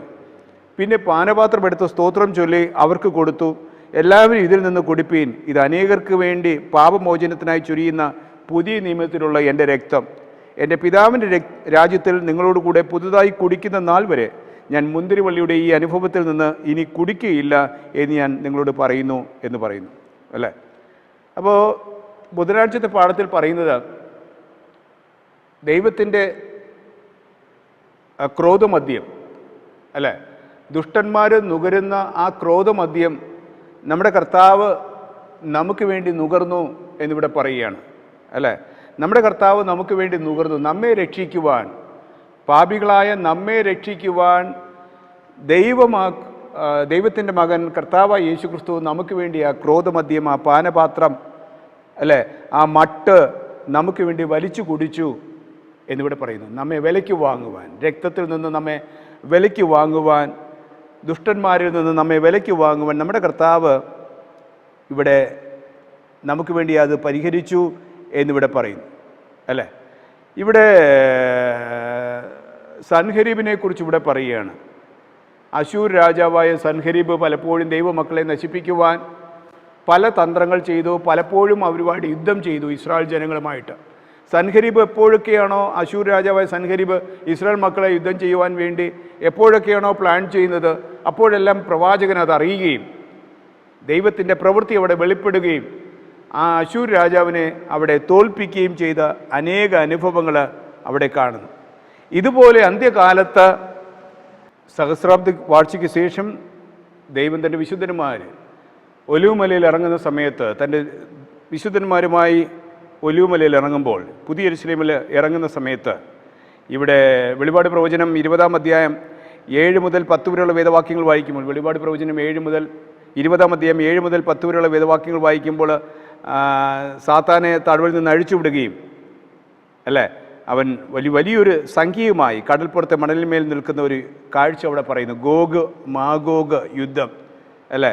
എന്നിട്ട് പ്രിയ നഗരമായ യെരൂശലേമിനെ വളയുന്നു. അങ്ങനെ യെരൂശലേമിനെ വളയുന്ന സമയത്ത് പിശാചിനെയും കള്ളപ്രവാചകനും ഒക്കെ അടങ്ങുന്ന മൃഗങ്ങളെയൊക്കെയും തീപ്പൊയ്കയിലേക്ക് തള്ളിയിടുന്ന ഒരു അനുഭവത്തെക്കുറിച്ച് പറയുന്നു. അതാണ് രണ്ടാമത്തെ മരണം അല്ലേ. അപ്പോൾ ദൈവത്താൽ ആ ദുഷ്ടന്മാരെ എന്നേക്കുമായി നശിപ്പിക്കുന്നതായിട്ട് ഇവിടെ പറയുന്നു. അതുകൊണ്ട് 75-ാം സങ്കീർത്തനം ന്യായവിധിയെക്കുറിച്ച് പറയുന്ന സങ്കീർത്തനമാണ്. കൂടാതെ ദൈവത്തിൻ്റെ ക്രോധമദ്യത്തെക്കുറിച്ച് പറയുന്ന സങ്കീർത്തനമാണ്. അതുകൊണ്ട് പറയുന്നത്, യഹോവയുടെ കയ്യിലൊരു പാനപാത്രമുണ്ട്, വീഞ്ഞു നുരയ്ക്കുന്നു, അത് മദ്യം കൊണ്ട് നിറഞ്ഞിരിക്കുന്നു, അവൻ അതിൽ നിന്ന് പകരുന്നു, ഭൂമിയിലെ സകല ദുഷ്ടന്മാരും അതിൻ്റെ മട്ട് വലിച്ചു കുടിക്കും. അതുകൊണ്ട് നമ്മോട് പറയുന്നത്, ദുഷ്ടന്മാരുടെ കൊമ്പുകളൊക്കെയും അവൻ മറിച്ചു കളയും, പക്ഷേ നീതിമാന്മാരുടെ കൊമ്പുകളോ ഉയർന്നിരിക്കും. അതുകൊണ്ട് ബുധനാഴ്ചത്തെ ഭാഗം നമ്മെ പഠിപ്പിക്കുന്നത്, ലോകത്തിന് എന്തുകൊണ്ട് ഇങ്ങനെ ഒരു വീഴ്ച ഉണ്ടായി. ലോകത്തിന് വീഴ്ച ഉണ്ടാകുവാനുള്ള കാരണമെന്ന് പറയുന്നത് അഹങ്കാരമാണ്. ബുധനാഴ്ചത്തെ പാഠത്തിൽ വ്യക്തമായി പറയുന്നു, ലോകത്തിന് ഇത്രമാത്രം അധപ്പതനം എങ്ങനെ ഉണ്ടായി, ഇത്രമാത്രം വീഴ്ച എങ്ങനെ ഉണ്ടായി? അധികാരമോഹം അല്ലെങ്കിൽ അഹങ്കാരം. അതുകൊണ്ടാണ് സങ്കീർത്തനം 75-ൽ പറയുന്നത്, 4-ാം വാക്യം, ഡംഭം കാട്ടരുന്ന ഡംഭികളോടും കൊമ്പ് ഉയർത്തരുതെന്ന ദുഷ്ടന്മാരോടും ഞാൻ പറയുന്നു എന്നിവിടെ പറയുന്നു അല്ലേ. അതുകൊണ്ട് ഇവിടെ സാൻമാർഗികമായ നിയമങ്ങളെല്ലാം നഷ്ടപ്പെടുന്നു അല്ലേ. ഓരോരുത്തരും അധികാരങ്ങൾക്ക് വേണ്ടി എന്തും ചെയ്യുന്നു. ദൈവത്തിന് മഹത്വം കൊടുക്കേണ്ടതിന് പകരം വ്യക്തികൾക്ക് തന്നെ ഇവിടെ മഹത്വം കൊടുക്കുന്നു അല്ലേ. ഇവിടെ ഒരു തത്വചിന്തകനായ ഫ്രെഡറിക് നിഷെ അദ്ദേഹം പറയുന്നത്, തത്വചിന്തകനായ ഫ്രെഡറിക് നിഷെ പറയുന്നത്, ഓരോ വ്യക്തിയും ഈ പ്രപഞ്ചത്തിൻ്റെ നന്മയ്ക്ക് വേണ്ടി നിലനിൽക്കുകയാണെന്ന് ഭവിച്ചുകൊണ്ട് അല്ലേ, ഈ പ്രപഞ്ചം നമ്മുടെ നന്മയ്ക്ക് വേണ്ടിയാണ് നിലനിൽക്കുന്നതെന്നുള്ള ചിന്തയിൽ ഓരോ വ്യക്തിയും ഓരോ ദേവന്മാരായിട്ട് അല്ലെങ്കിൽ ഓരോ ദൈവങ്ങളായിട്ട് മാറുന്നു, പെരുമാറുന്നു എന്ന് ഫ്രെഡറിക് നിഷെ പറയുകയാണ്. അപ്പോൾ ഫ്രെഡറിക് നിഷെ എന്ന തത്വചിന്തകൻ പറയുന്നത്, പ്രപഞ്ചം നമ്മുടെ നന്മയ്ക്ക് വേണ്ടിയാണ് നിലനിൽക്കുന്നത്. അതുകൊണ്ട് അദ്ദേഹം പറയുന്നത്, ഓരോരുത്തരും ഓരോ ദേവനായിട്ട് ദൈവങ്ങളായിട്ട് പെരുമാറുന്നു എന്നിവിടെ പറയുന്നു. പക്ഷേ ഇദ്ദേഹത്തിന് എന്താണ് സംഭവിച്ചത്? ഇദ്ദേഹത്തിന് കുറിച്ച് പറയുന്നത്, ഫ്രെഡറിക് നിഷെ എന്ന് പറയുന്ന വ്യക്തിക്ക് പിന്നീട് എന്ത് സംഭവിച്ചു? അദ്ദേഹത്തെക്കുറിച്ച് പറയുന്നത്, അയാൾക്ക് ബുദ്ധിഭ്രമമുണ്ടായി. തെരുവിൽ ഒരു മനുഷ്യൻ കുതിരയെ അടിക്കുന്ന കാഴ്ച കണ്ടപ്പോൾ അത് തടയാൻ വേണ്ടി ഇദ്ദേഹം ശ്രമിച്ചു. ബുദ്ധിഭ്രമം പിടിച്ചതായ ഫ്രെഡറിക് നിഷെ അതിനുവേണ്ടി ശ്രമിച്ചു. അങ്ങനെ അദ്ദേഹം അവിടെ കുഴഞ്ഞു വീഴുന്നു. അദ്ദേഹത്തെക്കുറിച്ച് പറയുന്നത്, ഏകദേശം 11 വർഷത്തോളം അദ്ദേഹം നിശ്ചലനായി സ്ട്രോക്ക് ബാധിച്ചു കിടന്നു. അങ്ങനെ 1900 അദ്ദേഹം മരണപ്പെടുകയും ചെയ്തു എന്നിവിടെ പറയുന്നു അല്ലേ. അപ്പോൾ മനുഷ്യൻ്റെ അഹങ്കാരം കൊണ്ട് അല്ലെങ്കിൽ അധികാരമോഹം കൊണ്ട് ജീവിതത്തിൽ പലതും അവിടെ സംഭവിക്കുന്നു. എല്ലാം നല്ലതായി അല്ല അവിടെ ഫ്രെഡറിക് നിഷെയ്ക്ക് പോലും സംഭവിച്ചത് എന്നിവിടെ പറയുന്നു. അദ്ദേഹം പറയുന്നത്, പ്രപഞ്ചം നിൽക്കുന്നത് നമ്മുടെ നന്മയ്ക്ക് വേണ്ടി എന്ന് പറഞ്ഞിട്ട് സംഭവിച്ചത് നേരെ തിരിച്ചാണ് അദ്ദേഹത്തിന് സംഭവിച്ചത്. അതുകൊണ്ട് ബുധനാഴ്ചത്തെ പാഠത്തിൽ പറയുന്നത്, പ്രശ്നങ്ങൾ എത്ര മോശമാണെങ്കിലും വിശ്വാസികളെന്ന നിലയ്ക്ക്, ദൈവമക്കളെന്ന നിലയ്ക്ക് നാം പ്രത്യാശയോടെ ജീവിക്കണമെന്ന് പറയുകയാണ്. ബുധനാഴ്ചത്തെ പാഠത്തിൽ ലേഖകൻ വ്യക്തമായി പറയുന്നു, പ്രശ്നങ്ങൾ എത്ര മോശമാണെങ്കിലും ദൈവമക്കൾ വിശ്വാസികളെന്ന നിലയ്ക്ക് പ്രത്യാശയോടെ ജീവിക്കണം. വർത്തമാനകാല സംഭവങ്ങളെ നാം നോക്കരുത്. വർത്തമാനകാല സംഭവങ്ങളെ നോക്കി നാം ന്യായം വിധിക്കരുത്. വർത്തമാനകാല സംഭവങ്ങളെ നോക്കിക്കഴിഞ്ഞാൽ ഈ ലോകത്തിൽ വെളിച്ചം നഷ്ടപ്പെട്ടിരിക്കുകയാണ്, അല്ലേ?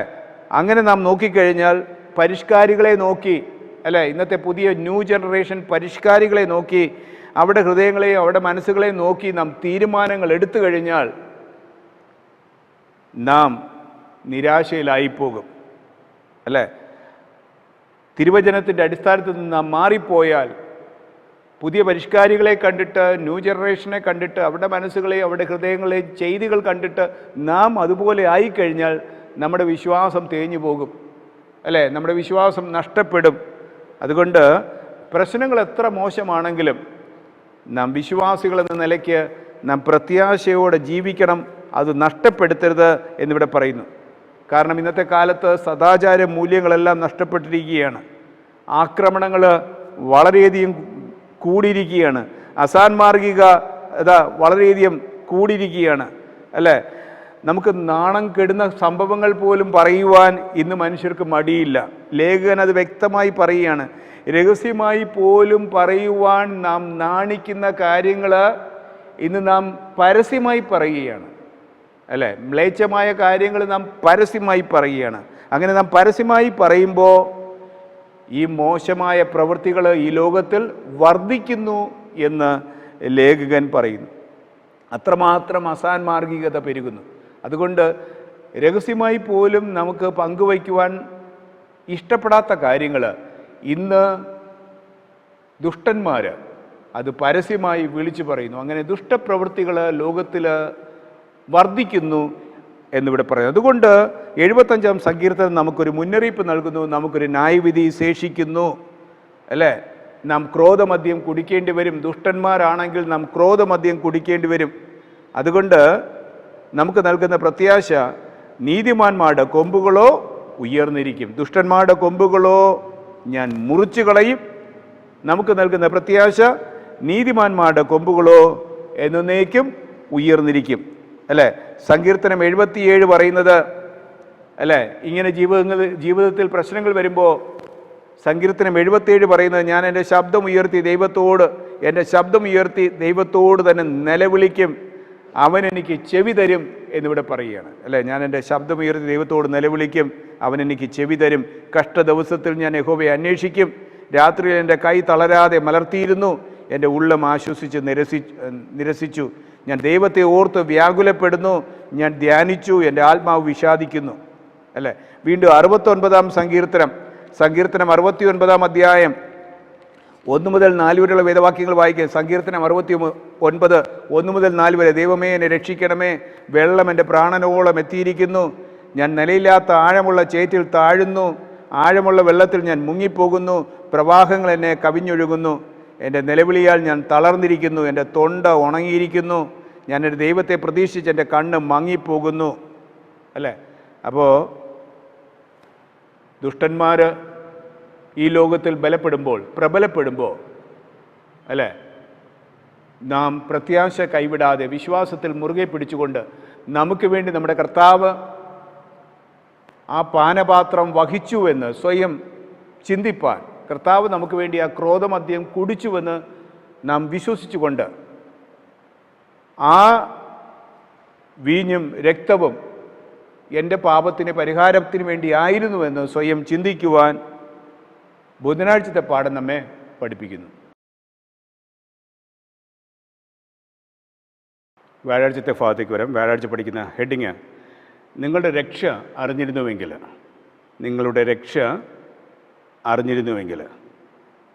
വ്യാഴാഴ്ച പഠിക്കുന്നത് 67-ാം സങ്കീർത്തനമാണ്.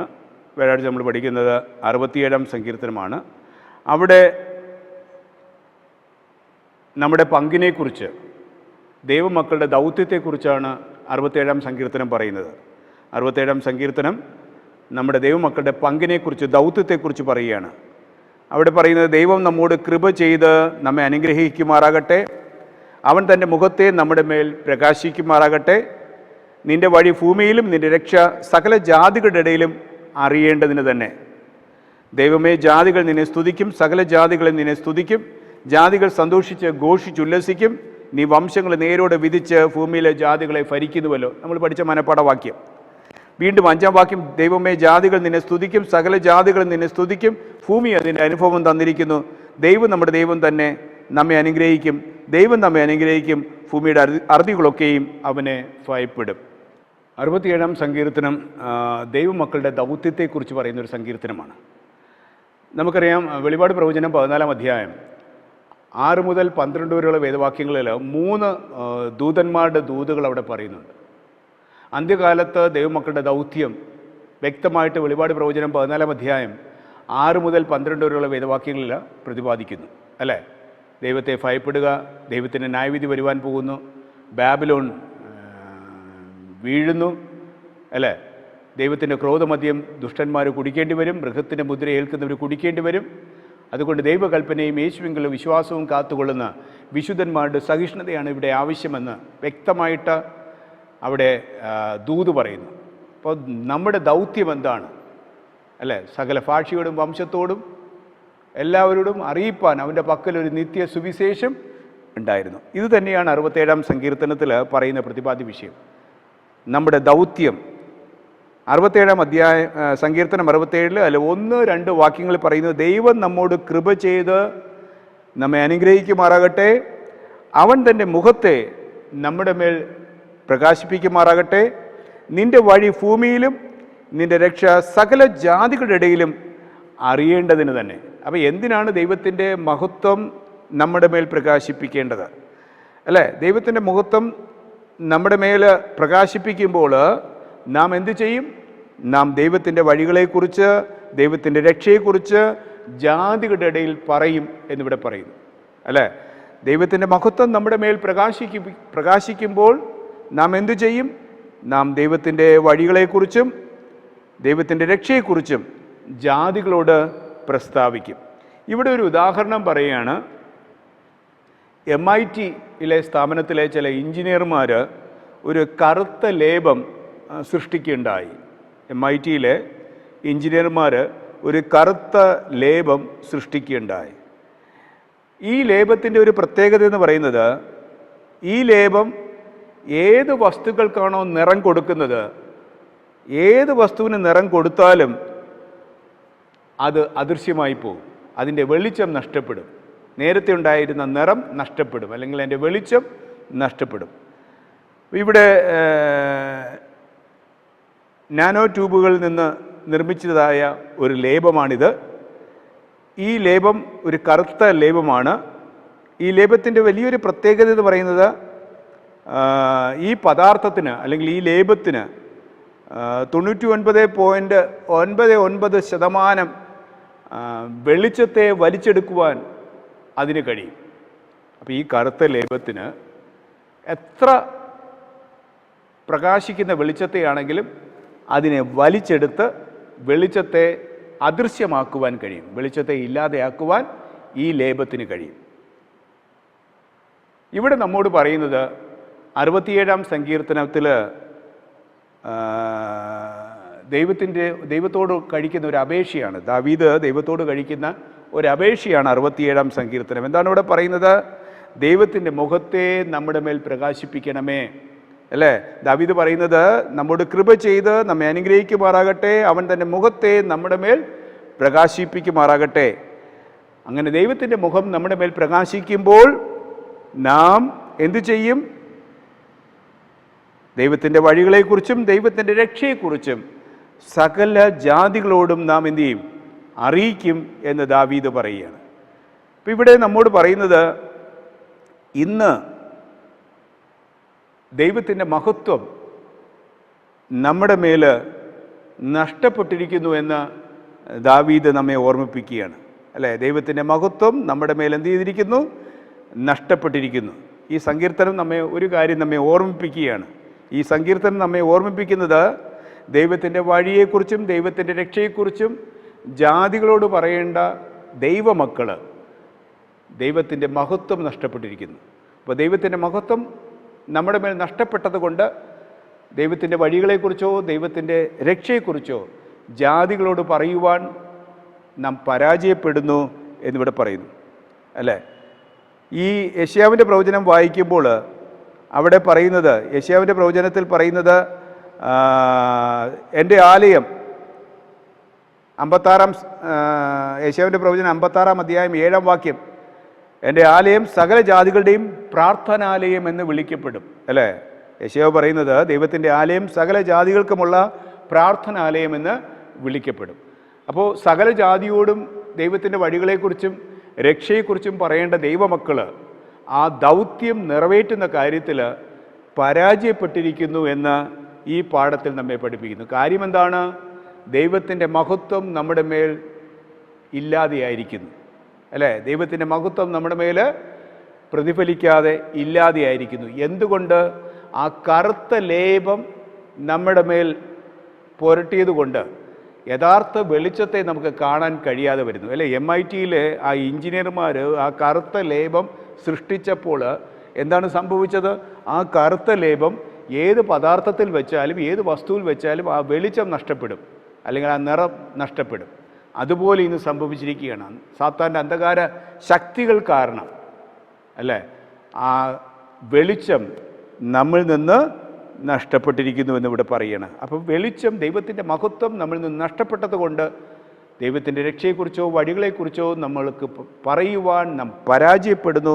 ദൈവമക്കൾ പരാജയപ്പെടുന്നു, ക്രിസ്തീയ സഭ പരാജയപ്പെടുന്നു എന്നിവിടെ പറയുന്നു, അല്ലേ?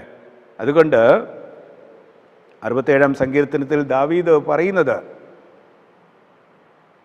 ദൈവമേ നമ്മോട് കൃപ ചെയ്ത് നമ്മെ അനുഗ്രഹിക്കണമേ, അങ്ങയുടെ മുഖത്തെ നമ്മുടെ മേൽ പ്രകാശിപ്പിക്കുമാറാകട്ടെ. ദൈവത്തിൻ്റെ മഹത്വം നമ്മുടെ മേൽ പ്രകാശിച്ചു കഴിഞ്ഞാൽ നാം ദൈവത്തിൻ്റെ വഴിയെക്കുറിച്ചും ദൈവത്തിൻ്റെ രക്ഷയെക്കുറിച്ചും സകല ജാതികളോടും അറിയിക്കും. അങ്ങനെ ജാതികൾ നിന്നെ സ്തുതിക്കും. മനപ്പാഠവാക്യം പറയുന്നത്, അങ്ങനെ ജാതികൾ നിന്നെ സ്തുതിക്കും, സകല ജാതികളും നിന്നെ സ്തുതിക്കും. ജാതികൾ സന്തോഷിച്ച് ഘോഷിച്ചുല്ലസിക്കും, കാരണം നീ വംശങ്ങളെ നേരോടെ വിധിച്ച് ഭൂമിയിലെ ജാതികളെ ഭരിക്കുന്നുവല്ലോ. അപ്പോൾ വ്യാഴാഴ്ചത്തെ പാഠത്തിൽ നമ്മോട് പറയുന്നത് നമ്മുടെ ദൗത്യം നാം അറിയുക, അല്ലേ? പാഠത്തിൻ്റെ ഹെഡിങ് എന്താണ്? നിങ്ങളുടെ രക്ഷ അറിഞ്ഞിരുന്നുവെങ്കിൽ. നിങ്ങളുടെ രക്ഷ അറിഞ്ഞിരുന്നുവെങ്കിൽ. അപ്പോൾ ദൈവമക്കൾ അവിടെ രക്ഷയെക്കുറിച്ച് അറിഞ്ഞിരുന്നുവെങ്കിൽ എന്തു ചെയ്യും? ദൈവത്തിൻ്റെ വഴികളെക്കുറിച്ചും ദൈവത്തിൻ്റെ രക്ഷയെക്കുറിച്ചും മറ്റുള്ളവരോട് പറയും. അപ്പോൾ ആ രക്ഷ നാം അറിയാത്തത് കൊണ്ടാണ്, അല്ലേ? ആ രക്ഷ നാം അറിഞ്ഞതാണ്, പക്ഷേ ഇപ്പോൾ അറിയാത്തവരെ പോലെ നാം ജീവിക്കുന്നു. ആ കറുത്ത ലേപം നമ്മുടെ മേൽ വന്നപ്പോൾ നമ്മുടെ വെളിച്ചം നഷ്ടപ്പെട്ടു എന്ന് പറയും പോലെ അന്ധകാര ശക്തികൾ കാരണം, സാത്താൻ്റെ ശക്തികൾ കാരണം, അല്ലേ, നമ്മുടെ ജീവിതത്തിൽ നിന്ന് ആ മഹത്വം നഷ്ടപ്പെട്ടത് കൊണ്ട് ഇന്ന് നമുക്ക് ആ ദൗത്യം നിറവേറ്റുവാൻ കഴിയാതെ വരുന്നു. ഇന്ന് നാം അറിഞ്ഞിരിക്കുന്ന സത്യത്തിൽ നാം സംതൃപ്തരായി കഴിയുകയാണ്, അല്ലേ? നാം അറിഞ്ഞിരിക്കുന്ന സത്യത്തിൽ നാം സംതൃപ്തരായി കഴിയുകയാണ്. ഒരു സ്വീകരണ മുറിയിൽ നാം താമസിക്കും പോലെ നാം അതിൽ സംതൃപ്തരായി കഴിയുകയാണ്.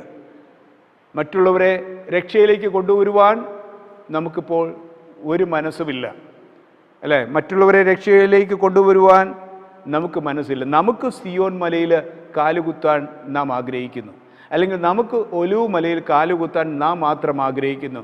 മറ്റുള്ളവരെയും ഒലിവ് മലയിൽ കാലുകുത്താൻ നമുക്ക് താല്പര്യമില്ല, അല്ലേ? ഇന്നത്തെ പാഠം വ്യക്തമായി പറയുന്നു, നമ്മുടെ ജീവിതങ്ങളിൽ നാം സംതൃപ്തരായി കഴിയുന്നു.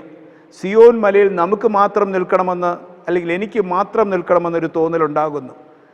അവൻ്റെ ചൂട് ഏൽക്കുവാൻ, കർത്താവിൻ്റെ സാമീപ്യം തിരിച്ചറിയുവാൻ നമുക്ക് മാത്രം കഴിയണമെന്ന് നാം ചിന്തിക്കുന്നു. നേരെ മറിച്ച് ആ ദൂതൻ ആകാശമധ്യേ പറന്നുകൊണ്ട് സകല ജാതിയോടും ഭാഷയോടും വംശത്തോടും ദൂത് അറിയിച്ചതുപോലെ ലോകത്തോട് ഈ ദൗത്യം നിറവേറ്റുവാൻ ദൈവമക്കൾ പരാജയപ്പെടുന്നു എന്നിവിടെ പറയുന്നു.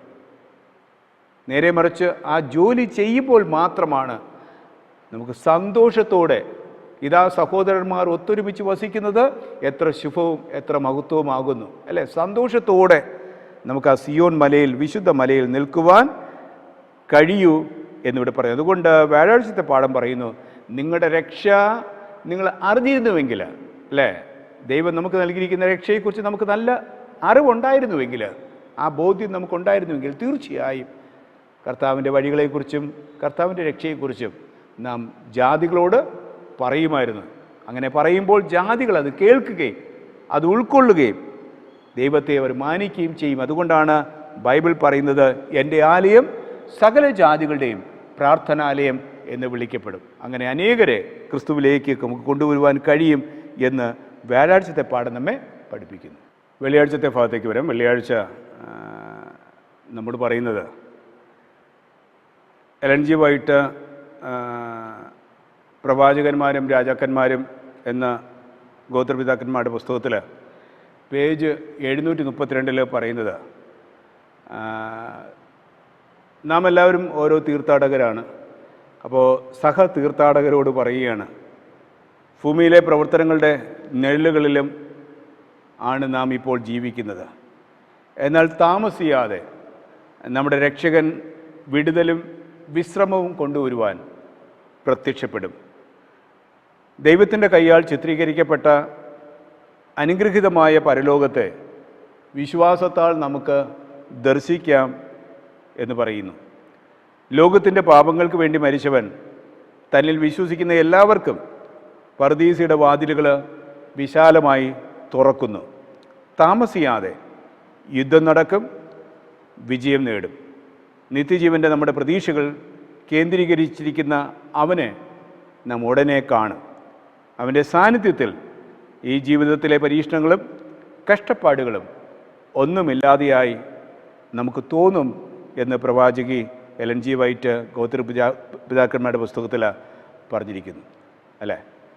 അപ്പോൾ ഇവിടെ ഈ പാഠം നമ്മെ പഠിപ്പിക്കുന്നത് ഇതിനെല്ലാം ഒരു അവസാനമുണ്ട്, അല്ലേ? ഇതിനെല്ലാം ഒരു അവസാനമുണ്ട്. അന്തിമ വിജയം നമ്മുടെ കർത്താവിനായിരിക്കും, അല്ലേ? നിങ്ങൾ യുദ്ധങ്ങളെയും യുദ്ധശ്രുതികളെക്കുറിച്ച് കേൾക്കും, ജാതിയോട് എതിർക്കും, യുദ്ധമൊക്കെ നടക്കും, പക്ഷേ വിജയം നമ്മുടെ കർത്താവിനായിരിക്കും. അതുകൊണ്ട് ആ നിത്യജീവൻ്റെ പ്രതീക്ഷകൾക്കായി, പ്രത്യാശയ്ക്കായി നമുക്ക് കാത്തിരിക്കാം. നമ്മുടെ കഷ്ടപ്പാടുകളും നമ്മുടെ പരീക്ഷണങ്ങളും ജീവിതത്തിലെ കലാപങ്ങളും ഒക്കെ എന്നേക്കുമായി അവസാനിക്കും എന്നിവിടെ പറയുന്നു. അതുകൊണ്ടാണ് ഇന്നത്തെ പാഠത്തിൽ പറയുന്നത്, ദൈവമേ, ജാതികൾ നിന്നെ സ്തുതിക്കും, സകല ജാതികളും നിന്നെ സ്തുതിക്കും. ജാതികൾ സന്തോഷിച്ച് ഘോഷിച്ചുല്ലസിക്കും. നീ വംശങ്ങളെ നേരോടെ വിധിച്ച് ഭൂമിയിലെ ജാതികളെ ഭരിക്കുന്നുവല്ലോ, അല്ലേ? ദൈവത്തിൻ്റെ കൃപ നമ്മോട് അധിവസിക്കുമ്പോൾ, ദൈവത്തിൻ്റെ മഹത്വം നമ്മുടെ മേൽ പ്രകാശിക്കുമ്പോൾ, നാം ദൈവത്തിൻ്റെ വഴികളെക്കുറിച്ച് ജാതികളോട് പറയുകയും ദൈവത്തിൻ്റെ രക്ഷയെക്കുറിച്ച് ജാതികളോട് പറയുകയും ചെയ്യുമ്പോൾ അനേക ജാതികൾ കർത്താവിൻ്റെ സന്നിധിയിലേക്ക് മുഴങ്കാൽ മടക്കുകയും ഈ സത്യത്തെക്കുറിച്ച് മനസ്സിലാക്കുകയും ചെയ്തുകൊണ്ട് ദൈവത്തെ ജാതികൾ സ്തുതിക്കുന്ന ഒരു അനുഭവത്തെയാണ് ഈ സങ്കീർത്തനത്തിലൂടെ നമ്മെ പഠിപ്പിക്കുന്നത്. അപ്പോൾ ഈ സങ്കീർത്തനങ്ങൾ പ്രവചനങ്ങളുമായിട്ടുള്ള ബന്ധത്തിൽ, 3 ദൂതന്മാരുടെ ദൂതുകളുമായിട്ടുള്ള പ്രവചനത്തിൻ്റെ ബന്ധത്തിൽ നമുക്ക് പഠിക്കുവാൻ കർത്താവ് നമ്മെ സഹായിച്ചു. പാഠം ശ്രദ്ധിച്ച എല്ലാ ദൈവമക്കളെയും ദൈവം ധാരാളം അനുഗ്രഹിക്കട്ടെ. ഈഡൻ മിനിസ്ട്രിക്കായി പ്രാർത്ഥിക്കുക, ഇതിൻ്റെ പിന്നിൽ പ്രവർത്തിക്കുന്ന മക്കൾക്കായി പ്രാർത്ഥിക്കുക. ഇത് അനേകർക്ക് അനുഗ്രഹവും സാക്ഷിയുമായി തീരട്ടെ എന്ന പ്രാർത്ഥനയോട് കൂടി ശ്യാം സ്കൂൾ പാഠം അവസാനിപ്പിക്കുന്നു. ദൈവം നമ്മെല്ലാവരെയും ഒരുപോലെ അനുഗ്രഹിക്കുമാറാകട്ടെ. ആമേൻ. നമുക്ക് പ്രാർത്ഥിക്കാം. കാരുണ്യവാനായ സ്വർഗ്ഗസ്ഥനായ പിതാവേ, തിരുനാമത്തിനായി സ്തോത്രം. അനുഗ്രഹിക്കപ്പെട്ട നിമിഷങ്ങളെ പ്രാർത്ഥിക്കുന്നു. പിതാവേ, നല്ല നല്ല പാഠങ്ങൾ പഠിക്കുവാൻ സ്വർഗ്ഗം നിങ്ങൾക്ക് നൽകിയിരിക്കുന്ന ഭാഗ്യത്തിനായി പ്രാർത്ഥിക്കുന്നു. സങ്കീർത്തനങ്ങളിലൂടെ അന്ത്യകാലത്ത് സംഭവിക്കുവാനിരിക്കുന്ന പ്രവചനങ്ങളെക്കുറിച്ച് സാദൃശ്യപ്പെടുത്തി പഠിക്കുവാൻ സ്വർഗ്ഗത്തിൽ ദൈവം ഞങ്ങളോട് കാണിച്ച കൃപകൾക്കായി സ്തോത്രം. ജീവിതത്തിൽ നേരിടുന്ന കലാപങ്ങളിലും വേദനകളിലും കഷ്ടപ്പാടുകളിലൊക്കെയും ഒരു പ്രത്യാശ നിലനിൽക്കുന്നു എന്നുള്ള ഒരു വലിയൊരു പാഠം ഞങ്ങളെ പഠിപ്പിച്ച കൃപകൾക്കായി സ്തോത്രം. അതിനായി ദൈവത്തിൻ്റെ കൃപ ഞങ്ങളുടെ മേൽ വ്യാപരിപ്പാനും ദൈവത്തിൻ്റെ മഹത്വം ഞങ്ങളുടെ മേൽ പ്രകാശിക്കുവാനും അന്ത്യകാലത്ത് ദൈവം നൽകിയിരിക്കുന്ന വലിയ ദൗത്യം സകല ജാതികളോടും ഘോഷിക്കുവാൻ കർത്താവ് ഞങ്ങളെ സഹായിക്കുന്ന കൃപകൾക്കായി സ്തോത്രം. പിതാവേ, എഴുന്നേറ്റ് പ്രകാശിപ്പാൻ യെശയ്യാവ് പ്രവാചകൻ പറയുന്നത് പോലെ ജാതികളുടെ ഇടയിൽ അങ്ങയുടെ രക്ഷയെക്കുറിച്ചും അങ്ങയുടെ വലിയ വേലയെക്കുറിച്ചും ലോകത്തോട് പറയുവാനുള്ള എല്ലാ ഭാഗ്യവും ജീവിതത്തിൽ പാപികളായി ഞങ്ങൾക്ക് നൽകണമെന്ന് പ്രാർത്ഥിക്കുന്നു. വചനം ശ്രദ്ധിച്ച മക്കൾക്കായി പ്രാർത്ഥിക്കുന്നു. ഇതിൻ്റെ പിന്നിൽ പ്രവർത്തിക്കുന്ന മക്കൾക്കായി പ്രാർത്ഥിക്കുന്നു. വേദനിക്കുന്നവർ, ഭാരപ്പെടുന്നവർ, കഷ്ടപ്പെടുന്നവർ അനേകരുണ്ട്. പിതാവേ, ഉള്ളങ്ങളെ ആരായുന്ന ദൈവം ഞങ്ങൾക്ക് ആവശ്യമെന്ന സമാധാനവും സന്തോഷവും നൽകണമേ. ഈഡൻ മിനിസ്ട്രിക്കായി പ്രാർത്ഥിക്കുന്നു. അനുഗ്രഹിക്കണമേ. കൂടിയിരിക്കണം, ബലപ്പെടുത്തണം, ആത്മാവിൽ ഞങ്ങൾ നിറയ്ക്കണം. യേശുവിൻ നാമത്തിൽ ചോദിക്കുന്നു. പ്രാർത്ഥന കേൾക്കണം പരിശുദ്ധനായ നല്ല പിതാവേ. ആമേൻ.